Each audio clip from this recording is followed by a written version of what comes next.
Hello दोस्तों, आप सभी का मेरे YouTube चैनल पर स्वागत है। अगर अभी तक आप हमारे चैनल को सब्सक्राइब नहीं किए हैं तो सब्सक्राइब कर लें ताकि अपकमिंग वीडियो की नोटिफिकेशन आपको मिलती रहे। इस चैनल के माध्यम से जो बिहार विशेष सर्वेक्षण भूमि का हो रहा है उससे जो भी अपडेट निकल के आ रहा है आप लोग को रूबरू कराया जा रहा है। आज की वीडियो में हम लोग बात करेंगे राजस्व विभाग की स्थापना की ऐतिहासिक पृष्ठभूमि तथा उसका क्षेत्र। आइए इस वीडियो के माध्यम से हम लोग पूरी इसके बारे में विस्तृत जानकारी विभाग के पूर्व सचिव द्वारा जानते हैं। ये वीडियो जो है जो सर्वे स्टाफ आए हैं उनके लिए भी है कारगर और जो रैयत है किसान है उनके लिए भी जानना जरूरी है कि आखिर राजस्व विभाग होता क्या है, वो अपना कार्य कैसे करता है, उसका स्थापना कैसे हुआ। आइए देखते हैं। आज हम लोग जो प्रारंभ करने जा रहे हैं वो है राजस्व विभाग के स्थापना की ऐतिहासिक पृष्ठभूमि तथा उसका क्षेत्र। ये अध्याय 1 का विषय है। राजस्व एवं भूमि सुधार विभाग बिहार के राजस्व संबंधी सभी कार्यों के लिए, विशेषकर भू राजस्व से संबंधित सभी कार्यों के लिए जिम्मेवार विभाग होता है और इस विभाग के 2-3 मुख्य अंग बने हुए हैं, जिसमें भू अर्जन निदेशालय, भू अभिलेख परिमाप निदेशालय, ट्रेनिंग इत्यादि विषय आते हैं। राजस्व विभाग के बारे में ये धारणा बनी हुई है कि यह कैसे अपने कार्यों को निष्पादित करता है और इन कार्यों के निष्पादन के दौरान उन्हें किन पदाधिकारियों को मदद लेने की ज़रूरत पड़ती है। इस संबंध में मैं बता दूं कि राजस्व एवं भूमि सुधार विभाग का नाम जमींदारी उन्मूलन से पहले राजस्व विभाग था और राजस्व विभाग के स्थापना की पृष्ठभूमि ऐतिहासिक पृष्ठभूमि है। यह स्वतंत्रता के पहले जैसे ही भारत में अंग्रेज़ों का आगमन हुआ, ईस्ट इंडिया कंपनी का आगमन हुआ, ईस्ट इंडिया कंपनी के आगमन के बाद जैसे ही उन्हें बंगाल, बिहार, उड़ीसा की दीवानी मिली, वैसे ही उनका मूल ध्येय ये बन गया कि कैसे हमें राजस्व, विशेषकर भू राजस्व का कलेक्शन करना है, आर्थिक रूप से दोहन करना है और जो आर्थिक रूप से पैसे प्राप्त हों, जो राशि प्राप्त हो, उसका उपयोग अपने व्यापार के विस्तार में और इंग्लैंड के व्यापार के विस्तार में लगाना है। यही उनका मूल ध्येय था। बंगाल, बिहार, उड़ीसा की दीवानी मिलने के बाद द्वैध प्रशासन शुरू हुआ। उस द्वैध प्रशासन में ये व्यवस्था अंग्रेजों ने रखा कि शासन तुम करो, राजस्व हमें दो, कलेक्ट हम करेंगे। तो भू राजस्व कलेक्शन की जो जिम्मेवारी दी गई, उस जिम्मेवारी के अंतर्गत उस समय में आज के तरह सिस्टमेटिक कोई भू अभिलेख संधारित नहीं थे। भू अभिलेख संधारण नहीं होने के कारण जो राजस्व का आंकड़ा था वो इमेजिनरी था। एक अनुमान के आधार पर राजस्व कलेक्शन करने का एक लक्ष्य दिया गया। 1772 ईस्वी में वारेन हेस्टिंग्स जब गवर्नर हुआ बंगाल, बिहार और उड़ीसा का, तो गवर्नर बनने के साथ साथ उसने एक व्यापक सुधार कार्यक्रम प्रारंभ किया। खासकर उस जमाने में अंग्रेजों ने जो राजस्व प्रशासन में सुधार का कार्य किया, उसमें उनका मूल रूप से ध्येय था कि हम कैसे राजस्व को ज़्यादा से ज़्यादा कलेक्ट कर सकें। वारेन हेस्टिंग्स 1773 के रेगुलेटिंग एक्ट के द्वारा वो गवर्नर जनरल बनाया गया। गवर्नर जनरल बनने के साथ उसने सबसे पहला सुधार का कार्यक्रम किया राजस्व सिस्टम में, भू राजस्व सिस्टम में, भू राजस्व से संबंधित जुडिशियल सिस्टम में। और इस सुधार के अंतर्गत उसने 1772 ईस्वी में जिला में पहल उसने जिला में डिवाइड किया, प्रशासन को जिले में डिवाइड किया। उसने जिले में बांटने के साथ साथ उसने कलेक्टर के पद की स्थापना की 1772 ईस्वी में और उसने जो एक राजस्व पद्धति बनाई, उस राजस्व पद्धति में वसूली के लिए उसने जुडिशियल सिस्टम को मजबूत करना शुरू किया, न्यायिक व्यवस्था को। सबसे पहले उसने सचिवालय सचिवालय व्यवस्था की सूत्रपात की और उसने एक सचिव और 7 से 8 अपने पदाधिकारियों को अपने सचिवालय में उसने नियुक्त किया। इसके अतिरिक्त उसने राजस्व संबंधी संग्रहण को, आंकड़ों को एकत्र करने के लिए एक विस्तृत कार्यालय पद्धति का सूत्रपात किया। यही से प्रारंभ होता है सचिवालय व्यवस्था का, और सचिवालय व्यवस्था में राजस्व व्यवस्था सर्वोपरि रही। इस प्रकार ईस्ट इंडिया कंपनी के शासनकाल में बंगाल में जो गवर्नर जनरल का कार्यालय बना, उसके अधीन केंद्रीय सचिवालय यानी केंद्र सरकार के अधीन केंद्रीय सचिवालय का गठन किया गया। इस केंद्रीय सचिवालय में कई छोटे छोटे विभाग बनाए गए, किंतु सबसे महत्वपूर्ण विभाग राजस्व विभाग ही रहा। अब राजस्व विभाग की जो केंद्रीकृत व्यवस्था थी, उस व्यवस्था में सिर्फ स्टेट के बाद यानी राज्य के बाद नीचे में सिर्फ कलेक्टर का पद सृजित किया गया। उसके अतिरिक्त कोई ऐसा पद नहीं था। कलेक्टर राजस्व के संग्रहण करता थे और राजस्व संग्रहण कर वो ट्रेजरी में जमा करते थे। इसके बाद 1833 ईस्वी के चार्टर एक्ट के द्वारा राजस्व एवं वित्त विभाग को मिलाकर एक विभाग बनाया गया। धीरे धीरे राजस्व विभाग का क्रमिक रूप से विकास होने लगा और इस विकास के अंतर्गत राजस्व की प्रधानता बढ़ती चली गई। राजस्व से सम अंग्रेजों ने भूमि को एक बिक्री की वस्तु बनाया। भूमि के संरक्षण के लिए उन्होंने कानूनों और राजस्व न्यायालयों की व्यवस्था की, जिसमें राजस्व न्यायालय के अंतर्गत जो भी छोटे छोटे भूमि विषयक विवाद होते थे, विशेषकर भू लगान से संबंधित विवाद होते थे, उसके निष्पादन का उन्होंने सूत्रपात किया और न्यायिक व्यवस्था में भू राजस्व संग्रहण का प्रमुख स्थान प्राप्त हुआ। कमिश्नर्स रेगुलेशन एक्ट 1829 के द्वारा प्रमंडलों की व्यवस्था की गई, जो कलेक्टर के ऊपर उनके नियंत्री पदाधिकारी बनाए गए। उसके पहले 1786 ईस्वी में राजस्व परिषद का निर्माण हुआ और वो राजस्व परिषद राजस्व संबंधी कार्यों के लिए विधिवत रूप से निर्देश देती थी, कलेक्टर पर नियंत्रण रखती थी। तो ये एक राजस्व के प्रशासनिक ढांचे का निर्माण अंग्रेजों ने किया, लेकिन उस समय तक इस ढांचे के अंतर्गत ऐसी कोई व्यवस्था नहीं थी जिसमें भूमि का सर्वेक्षण उसके अंतर्गत सन्निहित हो, ताकि भूमि के लैंड रिकॉर्ड्स को दुरुस्त किया जा सके, बनाया जा सके, किसानों के अधिकारों को एक पंजीबद्ध कर कागज में उसे रखा जा सके। अंग्रेजों ने जो परमानेंट सेटलमेंट व्यवस्था 1793 ईस्वी में लागू की, उस परमानेंट सेटलमेंट के अंतर्गत जमींदारों के साथ एक फिक्स अमाउंट पर परमानेंट बंदोबस्ती की गई, जिसमें जमींदारों को यह अधिकार दिया गया कि वे निर्धारित लगान की वसूली करें और उसमें से अपना 1/11वां हिस्सा अपने पास रखकर शेष राशि ट्रेजरी में जमा करते हैं। उन्हें भूमि प्रबंधन के लिए, भूमि अभिलेख मेंटेनेंस के लिए जिम्मेवारी तो दी गई, किंतु जमींदारों के द्वारा उस पर कोई ध्यान नहीं दिया गया। फल ये हुआ कि भू राजस्व एक फिक्स हो गया, भू राजस्व में बढ़ने की कोई संभावना नहीं रही।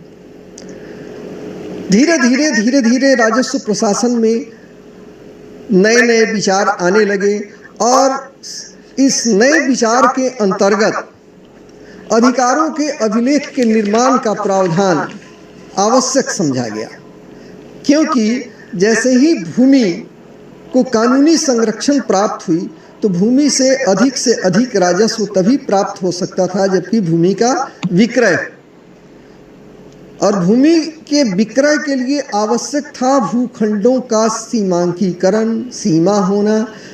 सिर्फ उस जमाने में, अंग्रेजों के ज़माने में, आरंभिक दौर में सिर्फ भूमि की चौहद्दी दी जाती थी, कोई भूखंड क्रमांक नहीं था कि किसी व्यक्ति को अगर भूमि वो प्राप्त करता है तो बेचने का अधिकार है तो उसमें से कितने रकबे की भूमि को वो बेच रहा है, इस तरह की कोई प्रक्रिया निर्धारित नहीं थी। भूमि विक्रय की वस्तु तो बनी, वो रेहन रखी जाने लगी। अंग्रेजों ने उससे अधिक से अधिक उससे आय प्राप्त करने के दृष्टिकोण से यह महसूस किया कि अधिकारों का अभिलेख बनना आवश्यक है। उस काल में 1819 ईस्वी में हॉल्ट मैकेंजी ने यह सुझाव दिया तत्कालीन गवर्नर जनरल को कि भूमि का सर्वेक्षण किया जाए और भूमि में लोगों के अधिकारों का लेखा तैयार किया जाए। प्रत्येक ग्राम और मुहाल से कितना कर वसूल करना है ये निश्चित किया जाए। परमानेंट सेटलमेंट के बाद अंग्रेजों ने रैयतवारी सिस्टम और महलवारी सिस्टम भू राजस्व के क्षेत्र में इंट्रोड्यूस किया, लागू किया पूरे देश में, जिसमें रैयतवारी सिस्टम के अंतर्गत डायरेक्ट रैयत से, सीधे रैयत से लगान वसूल करने की व्यवस्था रखी गई और उनके रिकॉर्ड को सीधे उस रैयत के नाम से भूमि रिकॉर्ड को बनाने का आदेश निर्गत किया गया। पट्टा और परवाने की भी व्यवस्था की गई और उस पट्टे में उनके भूमि का रकबा दिया गया, उसकी चौहद्दी दी गई, लेकिन भूमि का ऐसा कोई भूखंड संख्या, भूमि का कोई भूखंड का क्रमांक नहीं था जो दिया जाए। ठीक ये उल्टी व्यवस्था रही कि जमींदारों के ऊपर अंग्रेजों ने भरोसा किया कि ये भूमि का लैंड रिकॉर्ड ये तैयार करेंगे, रैयतों के साथ ये पट्टा देंगे तो पट्टे का रजिस्टर भी मेंटेन करेंगे, बनाएंगे, लेकिन जमींदारों की इसके प्रति अभिरुचि न के बराबर रही। 1822 के रेगुलेशन 7 के द्वारा भूमि के सर्वे के प्रस्ताव को मान लिया गया और उस पर एक कमेटी बनाई गई कि वो विचार करे कि किस प्रकार से भूमि का सर्वेक्षण किया जाए। 1833 ईस्वी में जब लॉर्ड विलियम बेंटिक उस जमाने में गवर्नर जनरल थे तो उन्होंने पहली बार जो रैयत के जोत अधिकार में जमीन थे उसके लिए उन्होंने उनके खेतों का, जोत भूमि का मानचित्र बनाने का प्रस्ताव और पंजी बनाने का एक प्रस्ताव अनुमोदित किया और ये व्यवस्था रखा कि जितने भी रैयत हैं, जो जोत वाले रैयत हैं, जोत करने वाले रैयत हैं, उनके कृषि भूमि की पंजी बनाई जाए तथा खेतों के मानचित्र का निर्माण किया जाए। किंतु ये व्यवस्था कार्यरूप में नहीं आ सकी। 1835 ईस्वी में पहली बार लेफ्टिनेंट विनगेट जो इंजीनियरिंग कोर के प्रमुख अधिकारी थे, उन्हें भूमि सर्वेक्षण का अधीक्षक, सुपरिटेंडेंट नियुक्त किया गया। भूमि सर्वेक्षण करने के सुपरिटेंडेंट नियुक्त करने के दौरान उनके बहुत सारे कर्तव्यों को बताया गया कि आपको क्या क्या करना है। विनगेट ने इस पर काफ़ी अध्ययन किया और अध्ययन करने के बाद उन्होंने पाया कि जो जमींदारी सिस्टम है, जो रैयतवारी सिस्टम है और जो महलवारी सिस्टम है, भू प्रबंध व्यवस्था के अंतर्गत तीनों में कहीं साम्यता नहीं है। रैयतवारी सिस्टम में जहां रैयत सीधे सरकार को भू लगान भुगतान करते हैं और उनके भूमि का रिकॉर्ड अपडेट हो जाता है, हर साल अपडेट हो जाता है। महलवारी सिस्टम में महाल के माध्यम से अपने उस गांव के मुखिया के माध्यम से लगान जमा करते हैं, उनके गांव का रिकॉर्ड बन जाता है। ठीक जमींदारी सिस्टम में जमींदारों के नीचे जमींदार, मध्यवर्ती, पाटनी, कई कई लेयर्स हैं जो रैयतों के, जो जोत करने वाले के भू रिकॉर्ड को मेंटेन करने में, बनाए रखने में कोई अभिरुचि नहीं रख रहे हैं। इस विनगेट ने एक सुझाव दिया उस सुझाव के अंतर्गत ये रखा गया कि धीरे धीरे जिले वाइज भूमि के सर्वेक्षण के लिए एक प्रक्रिया बनाकर और भूमि का सर्वेक्षण किया जाए, खेतों की परिधि निश्चित की जाए, नक्शे बनाकर उनको सीमांकित कर ग्राम की बाउंड्री निश्चित की जाए। किंतु यह विनगेट का सोच उस समय कार्यरूप नहीं ले पाया। इस दौरान राजस्व सर्वेक्षण कराया गया। उस राजस्व सर्वेक्षण में जितने भी जिले थे अंग्रेजों के शासन के अंतर्गत, उनका भूमि का सर्वेक्षण किया गया कि जोत की भूमि कितनी है और अन्य प्रकार की बंजर भूमि कितनी है। तो जोत की भूमि के आधार पर लगान निर्धारण का प्रस्ताव रखा गया कि जितने भी जोत की भूमि होंगे उसके आधार पर लगान निर्धारित किया जाएगा। चूंकि अंग्रेजों और जमींदारों के बीच यानी ईस्ट इंडिया कंपनी और जमींदारों के बीच परमानेंट सेटलमेंट के अंतर्गत ये समझौता था कि वे निर्धारित लगान जब तक देते रहेंगे तब तक उन्हें उस जमीन से हटाया नहीं जाएगा, दूसरा लगान बढ़ाने का कोई विकल्प नहीं था। उसका एकमात्र विकल्प रखा गया, अंग्रेजों के दिमाग में था कि किसी तरह ज़मीन का हम सर्वेक्षण करावें और सर्वेक्षण कराने के दौरान ज़मीन का वास्तविक लगान जो जोत की भूमि है उसका निर्धारित कर दिया जाए ताकि राजस्व में वृद्धि हो और साथ ही साथ किसानों के जोत अधिकारों की भी रक्षा हो सके। इस संदर्भ में पहली बार 1875 ईस्वी में बंगाल सर्वे एक्ट लाया गया। उस बंगाल सर्वे एक्ट में प्रावधान किया गया कि भूमि की नापी कैसे हो। सर्वेक्षण के जो प्रोविजंस किए गए, जो प्रावधान किए गए, वो बहुत सुस्पष्ट नहीं थे। सर्वेक्षण कार्य प्रारंभिक दौर में था और ऐसी कोई मैकेनिज्म, पद्धति या प्रशासनिक ढांचा नहीं नियुक्त किया गया था कि जो तत्काल भूमि का सर्वेक्षण कर ले। 1885 ईस्वी में बंगाल टीनेंसी एक्ट अधिनियमित हुआ और बंगाल टीनेंसी एक्ट के धारा 101 से 115 तक में सर्वेक्षण करने के, भूमि सर्वेक्षण करने के कानूनी रूप से प्रावधान किए गए। इस कानूनी प्रावधान के अंतर्गत नियमावली का निर्माण किया गया कि किस आधार पर किस प्रकार से सर्वेक्षण होगा, गांव की सीमा कैसे बनाई जाएगी, किस प्रकार, किस तरह से किसी राजस्व ग्राम का सर्वेक्षण कैसे होगा, जमींदारों द्वारा धारित भूमि का खाता कैसे बनेगा, जोत अधिकारों की प्रविष्टि कैसे होगी, कौन से जमीन का लगान निर्धारित होगा, कौन से जमीन का लगान निर्धारित नहीं होगा, इसके अतिरिक्त लगान कौन निर्धारित करेंगे, जोत भूमि का लगान कौन निर्धारित करेंगे, कौन से पदाधिकारी इसके लिए प्राधिकृत होंगे, इसके लिए राजस्व पदाधिकारी की नियुक्ति की गई। राजस्व पदाधिकारी के साथ साथ उन्हें सहयोग देने के लिए डिप्टी कलेक्टर जो उस ज़माने में हुए, उनमें सहायक यानी असिस्टेंट सेटलमेंट अफसर का पावर निहित किया गया और राजस्व पदाधिकारी की शक्ति निहित की गई। किंतु टेक्निकल रूल्स, सर्वे करने का जो व्यापक टेक्निकल रूल्स था वो उस समय तक आ नहीं पाया था।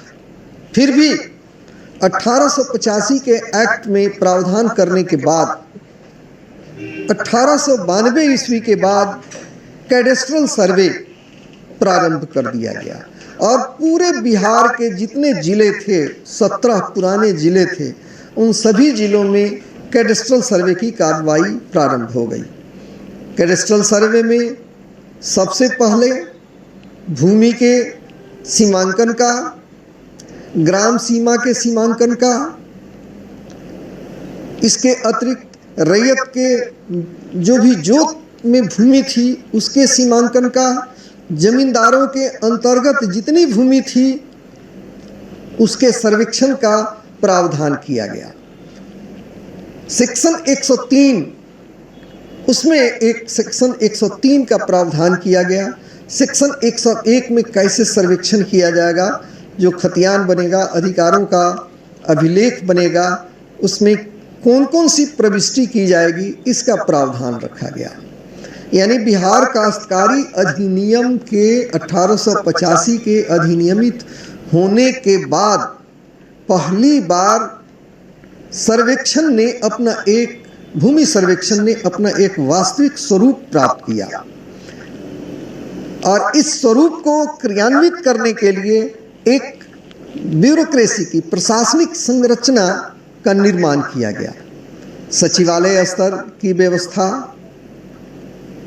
लागू हुई, यानी राजस्व विभाग के अंतर्गत 1912 ईस्वी में निदेशक भू अभिलेख परिमाप का पद सृजित किया गया और भू अभिलेख परिमाप को प्राधिकृत किया गया कि वे सर्वेक्षण का कार्य पूरे बिहार में अपने देखरेख में प्रारंभ कराएं और ये निर्देशित किया गया कि इस संदर्भ में बोर्ड ऑफ रेवेन्यू के द्वारा, राजस्व परिषद के द्वारा समय समय पर जो भी सर्वेक्षण के संबंध में निर्देश दिए जाएंगे उसका वे अनुपालन कराएं। यानी 1892 से प्रारंभ होकर 1898 1903 तक कैडेस्ट्रल सर्वे बिहार के पुराने जो 17 जिले थे, बाद में जो झारखंड कट के अलग हो गया उसको छोड़ दें तो बिहार के बचे हुए शेष जिले सारण, चंपारण, मुजफ्फरपुर, दरभंगा, पटना, शाहाबाद, गया, मुंगेर, पूर्णिया, इन सारे जिलों में कैडेस्ट्रल सर्वे की कार्रवाई प्रारंभ हो गई और पहली बार कैडेस्ट्रल सर्वे में जमींदारों के खेवट पंजी का निर्माण किया गया और उस खेवट पंजी के निर्माण के आधार पर जो अधिकारों के अभिलेख का निर्माण हुआ, अधिकारों के अभिलेख में प्रविष्टि की गई उन इंटरमीडियरी की, उन जमींदारों की और नीचे के कॉलम में स्तंभ में नाम जोतदार कॉलम में जोत करने वाले रैयतों की प्रविष्टि की गई। बिहार काश्तकारी अधिनियम के नियम 80 और 81 में ये प्रावधान किया गया कि सेक्शन 103 के ए के अंतर्गत खतियान के अंतिम रूप से पब्लिश हो जाने के बाद, प्रकाशन हो जाने के बाद अधिकारों का अभिलेख जिला समाहर्ता को सौंप दिया जाएगा ताकि जिला समाहर्ता उसके आधार पर अपने प्रशासनिक कार्यों में, भूमि संबंधी प्रशासनिक कार्यों में उसका उपयोग कर सके। ये उल्लेखनीय है कि खतियान का प्रयोग यानी अधिकारों के अभिलेख का प्रयोग सिर्फ जिला स्तर पर ही था और जिला के नीचे एक प्रशासनिक इकाई थी। उस समय राजस्व अंचल जो आज बने हुए हैं बिहार में, इस तरह की कोई इकाई सृजित नहीं थी। उस समय हल्के नहीं थे जो राजस्व का सीधे कलेक्शन करते थे। जमींदारों के द्वारा रैयतों से, जोतदारों से अपने खेवट के अधीन उनके दायरे में जो भी जमींदारी के अंतर्गत जमीन थी, अधिकारों के अभिलेख में जो भी भूमि दर्ज थी, उसके आधार पर तौजी उन्हें एक अलॉट किया गया और उस तौजी का वो लगान रैयतों से वसूल कर, तौजी ऑफिस था जिले में, उसमें वो जमा करते थे और जमा करने के बाद सरकार के घर में वो राशि पहुंच जाती थी। रैयत सीधा सरकार को ऋण नहीं देता था बल्कि वो जमींदार को भुगतान करता था। इसके बावजूद खतियान अधिकारों के अभिलेख के निर्माण के बाद भी जमींदारों के द्वारा, मध्यवर्तियों के द्वारा रैयतों के भुगतान किए जाने वाले लगान पंजी का विधिवत रूप से संधारण नहीं किया गया और वो भुगतान करने वाली पंजी थी जो भुगतान किया जाता था, उसका नाम दिया गया जमाबंदी पंजी। जमाबंदी पंजी उस पंजी को कहते हैं जो उस राजस्व ग्राम में रहने वाले, जोत करने वाले किसानों के द्वारा जो जोत भूमि है उसका लगान भुगतान किया जाता है, उसकी विवरणी, और उस विवरणी के अंतर्गत उस गांव में जितने भी जोतदार होते हैं उनका एक क्रम संख्या दे दिया जाता है। इस तरह से इसका नाम दिया जाता है जमाओं की पंजी यानी जमाबंदी पंजी। ये उल्लेखनीय है कि अधिकारों का अभिलेख जो निर्मित हुआ, बनाया गया, उसमें नाम भूमालिक, संबंधित मध्यवर्ती और जमींदार थे, जोतदार सिर्फ रैयत थे। इस प्रकार के खतियान में जो रैयतों की होमस्टीड जमीन थी, बासडीह की जमीन थी, बहुत सी ऐसी जमीन थी, शिवोत्तर जमीन थी, धर्म देवोत्तर जमीन, वृत्त की जमीन इत्यादि जो जमीनें थी, इसका लगान निर्धारित नहीं किया गया, लगान मुक्त रखा गया। रैयत उन्हीं जमीनों को का लगान भुगतान करते थे जो जोत के अंतर्गत उनकी आती थी, या जमींदार जो बंजर जमीन, गैर मजरूआ जमीन उनके साथ बंदोबस्त करते थे, लगान बंदोबस्ती जिसको कहते थे, उसका भुगतान करते थे। अधिकारों का अभिलेख तैयार हुआ विस्तृत रूप से, और कैडेस्ट्रल सर्वे के बाद बहुत से बिहार के पुराने जिले थे जिनमें रिविजनल सर्वे की कार्यवाही तत्काल प्रारंभ कर दी गई। 2 साल के बाद ही जो कैडेस्ट्रल सर्वे के नक्शे का ब्लूप्रिंट था, उसको कहते हैं ब्लू सर्वेक्षण, ब्लूप्रिंट सर्वे। रिविजनल सर्वे की कार्यवाही प्रारंभ हुई। रिविजनल सर्वे की कार्यवाही 1914 तक आते आते समाप्त कर दी गई। कई जिलों में रिविजनल सर्वे फाइनल इसलिए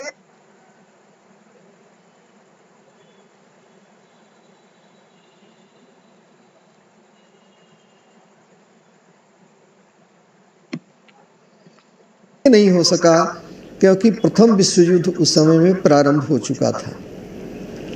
तो यह स्पष्ट है कि सर्वेक्षण की प्रक्रिया के द्वारा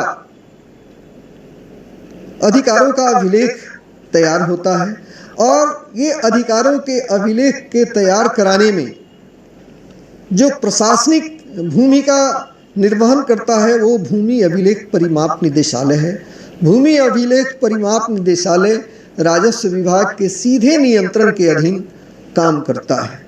वर्तमान दौर में भू अभिलेख निदेशक, भू अभिलेख परिमाप का पद सृजित है, और उसके नीचे सहायक निदेशक हैं, और उसके नीचे एक प्रशासनिक संरचना के अंतर्गत निदेशालय में कार्य करने वाले पदाधिकारियों, कर्मियों की सूची बनाई हुई है। अब जमींदारी उन्मूलन के बाद जमींदारों के द्वारा रिटर्न फाइल किया गया, दाखिल किया गया। रिटर्न दाखिल होने के साथ साथ सरकार के सामने, राजस्व विभाग के सामने एक बहुत बड़ी समस्या थी कि जो लगान, भू लगान जमींदार वसूल करते थे रैयतों से, जिसका प्रावधान बिहार काश्तकारी अधिनियम की धारा 24 में किया हुआ था कि जो भूमि का जमीन जोतेंगे उन्हें लगान देना पड़ेगा, और प्रत्येक लगान उचित और सामयिक होगा। इसका प्रावधान धारा 27 में किया गया था। जमींदार को जैसे ही लगान भुगतान किया जाएगा, जमींदारों के लिए रसीद देना, रैयत को रसीद उपलब्ध कराना मैंडेटरी किया गया था धारा 56 के अंतर्गत। तो ये स्थिति जमींदारी उन्मूलन के पहले थी। जमींदारी उन्मूलन के बाद सरकार के पास इस तरह का कोई तंत्र उस समय विकसित नहीं हुआ था जो अब रैयतों से सीधे डायरेक्ट लगान वसूले और कोषागार में जमा करते। दूसरी समस्या यह थी कि जो जमींदारों के द्वारा रिटर्न फाइल किया गया, दाखिल किया गया, उसमें बहुत से ऐसे जोतदार रैयत थे जिनके नाम से जमाबंदी सृजित नहीं हुई थी, जमाबंदी का निर्माण नहीं हुआ था। तीसरा समस्या ये था कि उनके द्वारा जमीन का खरीद बिक्री किया गया था, सेल डीड रखा गया था, उस सेल डीड का नामांतरण नहीं हो पाया था। चौथी समस्या थी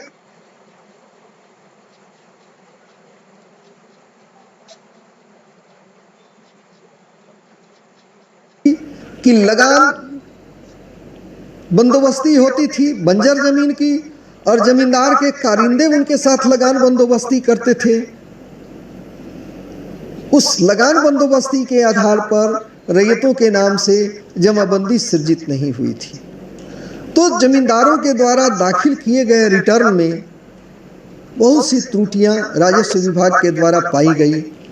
तो उन्होंने फील्ड बुझारत कर तत्काल चालू खतियान के निर्माण करने और जमाबंदी पंजी के निर्माण करने का एक आदेश निर्गत किया, जो फील्ड बुझारत अभियान के दायरे में लाया गया।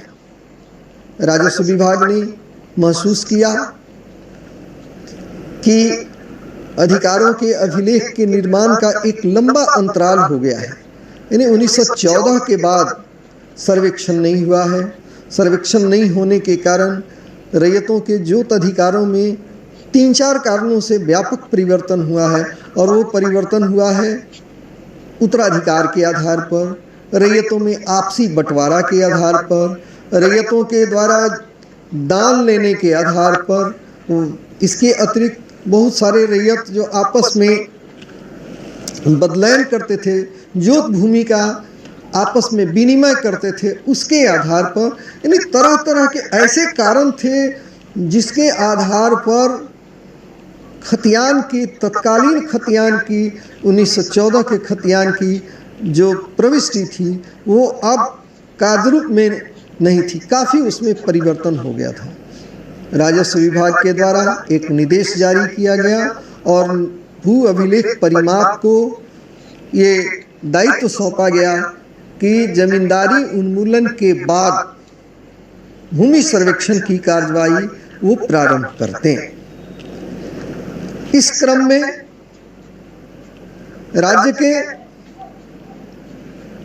लगभग जो अभी जो बिहार विशेष सर्वेक्षण एवं बंदोबस्त अधिनियम निकला हुआ है, उसमें 25 या 26 जिले ऐसे हैं जिनमें सर्वेक्षण की कार्यवाही प्रारंभ करने का उसमें उल्लेख किया हुआ है वर्षवार, और 12 पुराने ऐसे जिले हैं जिनमें सर्वेक्षण कार्य प्रारंभ नहीं हो सका, उसकी सूची दी हुई है।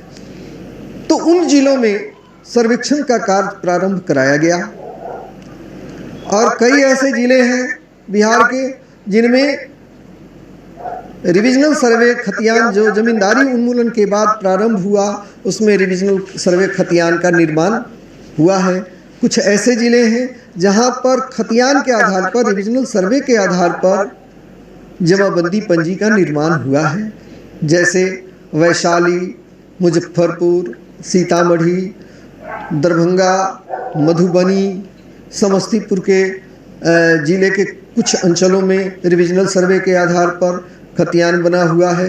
इसके अतिरिक्त शाहाबाद डिस्ट्रिक्ट के कई ऐसे ज़िले हैं जहाँ पर खतियान बने, लेकिन गया जिला इस तरह से खतियान बना, लेकिन खतियान बनने के बाद, रिकॉर्ड ऑफ राइट बनने के बाद, चूँकि उत्तराधिकार के कारण, जमीन में हस्तांतरण के कारण स्वामित्व में परिवर्तन होते रहता है, और उस परिवर्तन की स्थिति को अभिव्यक्त करना, राजस्व रिकॉर्ड में तत्काल दर्ज करना आवश्यक हो जाता है, क्योंकि परिवर्तन नहीं होने के कारण, रिकॉर्ड में नाम प्रविष्टि नहीं होने के कारण कई विवादों को जन्म देता है। 1990 के बाद देश में तीव्र गति से भूमंडलीकरण का दौर प्रारंभ हुआ है, उसके बाद औद्योगिकीकरण हुआ है। सरकार का जो 2005 के बाद जो एक नया विजन आया, नए सड़कों का निर्माण कराया गया, उसके कारण जोत अधिकारों में जो भी परिवर्तन हुए हैं, जमीन के मूल्य में काफ़ी वृद्धि हुई है, अधिकारों के अभिलेख का निर्माण आवश्यक हो गया। तो अधिकारों के अभिलेख के निर्माण में ये एक सबसे बड़ा जो दोष था वो था पुरातन पद्धति। पुरातन पद्धति में सारा का सारा एनर्जी सारा मैन पावर ये लगा रहता था कि किस तरह से नक्शे का निर्माण किया गया जाए, और भू सर्वेक्षण नक्शा के निर्माण करने में एक लंबी अवधि लग जाती थी। इस दौरान भी रैयतों के जोत अधिकारों में परिवर्तन होते रहता था। जोत अधिकार में परिवर्तन उत्तराधिकार के कारण हो, आपसी बंटवारा के कारण हो, जमीन के खरीद बिक्री के कारण हो। फल क्या होता है कि अभी तैयार हो रहा है नक्शा, तब तक उसमें कई कई सारे परिवर्तन हो जाते थे, भूखंड बनते चले जाते थे। इस प्रकार राज्य सरकार ने काफ़ी मंथन करने के बाद ये निर्णय लिया कि आधुनिक प्रौद्योगिकी का इस्तेमाल कर, यानी हवाई सर्वेक्षण का उपयोग कर हम शीघ्रातिशीघ्र नक्शे का निर्माण कराने तो कम से कम समय में अधिकारों के अभिलेख का निर्माण हो सकेगा। और जैसे ही अधिकारों के अभिलेख का निर्माण हो जाएगा, उसके बाद क्रमानुसार हम सालों साल प्रत्येक साल चालू खतियान का निर्माण करेंगे। इस तरह से जोत अधिकार में होने वाला प्रत्येक परिवर्तन उस चालू खतियान में अधिधारी खाता पंजी में प्रविष्टि अपना पाते रहेगा। सरकार ने इस संबंध में मजबूत कदम उठाया और राजस्व विभाग ने इस पर एक दिशा निर्देश जारी किया। उस दिशा निर्देश के अंतर्गत कई जिले में विशेष सर्वेक्षण की कार्यवाही आधुनिक प्रौद्योगिकी के इस्तेमाल के बाद प्रारंभ की गई, किंतु तकनीकी मार्गदर्शिका के नहीं रहने के कारण सुचारू रूप से अधिकारों के अभिलेख के निर्माण में कठिनाई महसूस की जाने लगी। पुनः भू अभिलेख परिमाप निदेशालय के द्वारा राजस्व विभाग, राजस्व एवं भूमि सुधार विभाग के निर्देश के अधीन एक तकनीकी मार्गदर्शिका का निर्माण कराया गया है। और वो तकनीकी मार्गदर्शिका अपने आप में विशेष भू सर्वेक्षण के प्रत्येक प्रक्रम को विवेचित करती है। विवेचना की स्थिति ये है कि सर्वेक्षण के बारीक से बारीक प्रक्रिया जो है, रैयतों के हित की प्रविष्टि की जो प्रक्रिया है, उस पर वो गहन समीक्षा करने के बाद एक निर्देश देती है कि सर्वेक्षण कर्मचारी और पदाधिकारी सर्वेक्षण करने के इस ढंग को अपनाएंगे तो उन्हें कठिनाई नहीं होगी। कहने का मतलब यह है कि विस्तृत सर्वेक्षण करने की प्रक्रिया जो विशेष भू सर्वेक्षण अधिनियम में दी गई है, उसमें 2019 में संशोधित कर जो नियमावली लाई गई है, उसमें और उसको विस्तृत किया गया है और कई कई नए नए विषयों को विवेचित किया गया है। अब सर्वेक्षण आधुनिक प्रौद्योगिकी के इस्तेमाल से किया जा सकेगा। इस आधुनिक प्रौद्योगिकी के निर्माण में सर्वेक्षण का पहला प्रक्रम जो प्रारंभ होता है, वो प्रारंभ होता है भूमि नक्शे के निर्माण से, यानी भू मानचित्र के निर्माण से। और ये निर्माण हवाई सर्वेक्षण एजेंसी के द्वारा किया जाता है।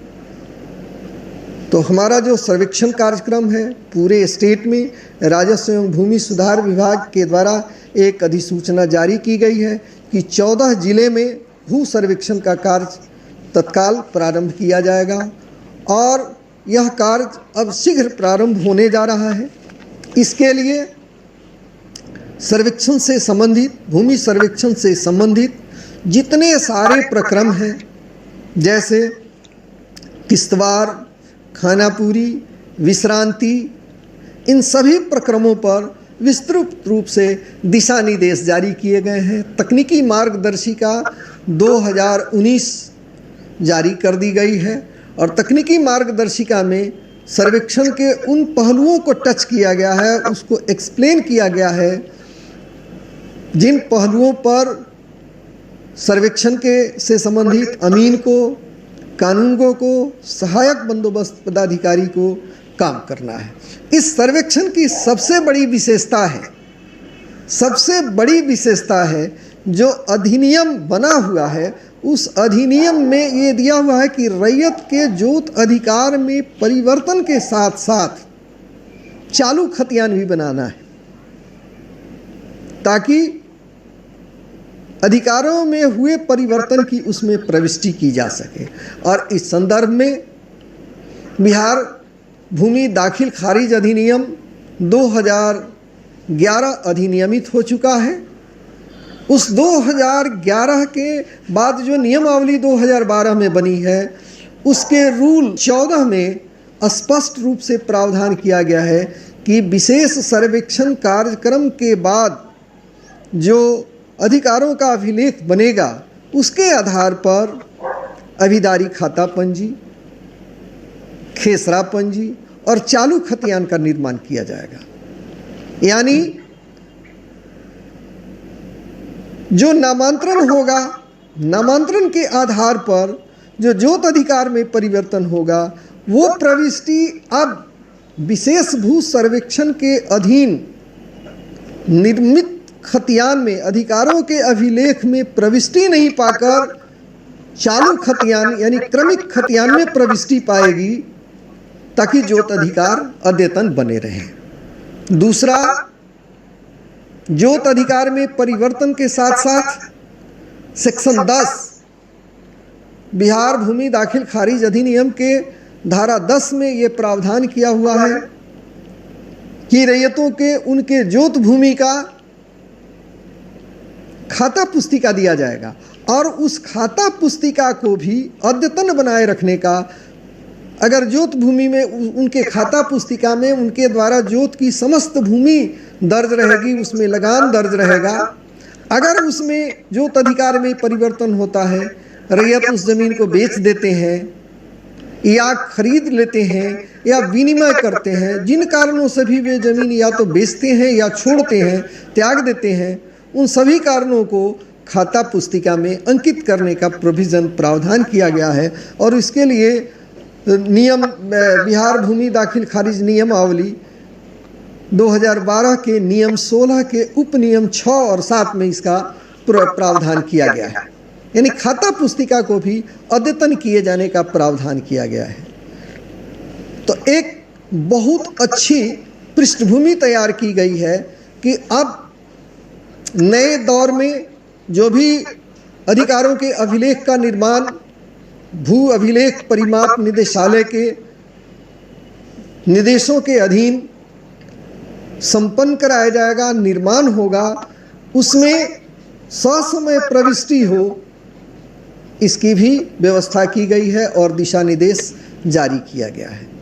अब इस प्रक्रम को, सर्वेक्षण के प्रक्रम को कैसे प्रारंभ किया जाएगा, इस प्रारंभ के लिए किस तरह की प्रशासनिक संरचना बनी हुई है, अब इसको हम अगले प्रक्रम में। आप लोगों ने देखा कि बिहार सरकार के राजस्व भूमि सुधार विभाग के जो मुख्य सचिव पहले के रहे हैं, उनके द्वारा विभिन्न बिंदुओं पे चर्चा की गई। राजस्व विभाग के स्थापना की पृष्ठभूमि तथा ऐतिहासिक कार्यकाल का चर्चा किया गया। ये सारी चीजें रैयतों को जो बिहार में भूमि रखते हैं उनको जानना तथा जो सर्वे के स्टाफ आए हैं उनको जानना बेहद आवश्यक है। तो सभी लोग इस वीडियो को देखें और राजस्व विभाग के अधिकारों और कार्य क्षेत्रों को समझें। आगे भी आप हमारे चैनल से जुड़े रहें, आगे की जो भी अपडेट होगी आपको मिलेगी तथा नेक्स्ट वीडियो आप लोगों को सर्वे संबंधित रूल, नियम, नियमावली तथा अमीन, सहायक बंदोबस्त पदाधिकारी, कानूनगो का क्या दायित्व है, कैसे सर्वे होगा, इन सबसे संबंधित वीडियो जो है जल्द ही आप लोग को मिलेगा। आगे भी आप हमारे चैनल से जुड़े रहें। अब तक सब्सक्राइब नहीं किए हैं तो सब्सक्राइब कर लें। धन्यवाद।